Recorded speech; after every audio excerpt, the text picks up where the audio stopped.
Hey everybody, happy and healthy prepping. It's the Healthy Prepper here, and today's topic is what creature comforts will you miss most? And I asked myself and my hubby prepper the same question, and this is if in case the SHTF event happens or circumstances happen. And probably one of my number one things that I will miss sorely more than anything else is running water at the ease of turning on a tap. And I also am going to include with that hot or cold water. So just the pure convenience of that. And I just, had an experience a while back where I went to Haiti, and it's considered a third world country in our hemisphere, or in this side of the world anyway.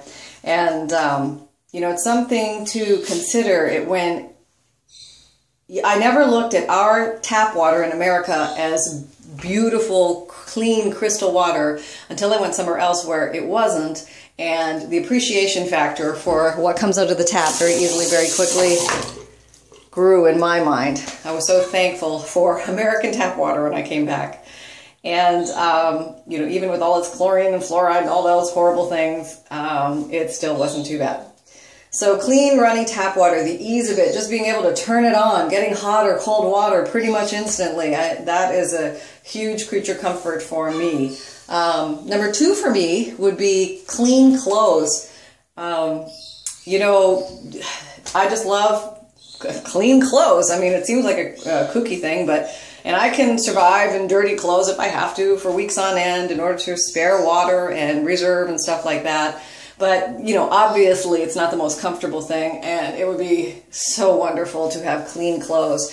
And just knowing that the amount of physical labor it will take to have clean clothes after an SHT event, let's say after an EMP where the grid goes down and you don't have electricity and you're hauling water into buckets, using some type of plunging device to wash your clothes and then hang them out to dry, which might take several days. And this might even be more difficult if you live where there's winter going on and things freeze instead of dry.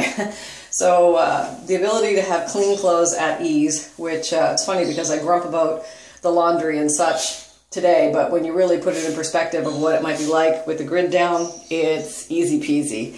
So number three for me would be air conditioning. Where we live, air conditioning is more of an issue than heating is.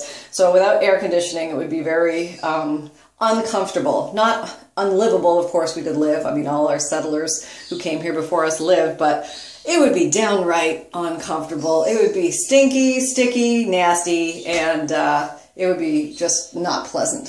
So when I asked a hubby prepper what were his three creature comforts that he would miss, he said, number one, it would be the internet. He would just be devastated without the internet. I thought that was a funny first answer. Good old hubby prepper. And then he said the washer and the dryer. He felt that would be difficult to live without. And then he also added the fridge. He said the fridge is a huge convenience to save, partially used food, to keep food fresh longer, obviously, and, just considering if you had to hunt for yourself just to preserve the game so that you could use it for longer term, if you haven't gotten around to smoking it and things like that. But those are ours. I would love to hear yours. So what are the creature comforts that you would miss the most after a major SHTF event where perhaps the grid would go down? So I'm looking forward to hearing what you have to say, and love talking to you guys. Take care, everyone. Happy and healthy prepping.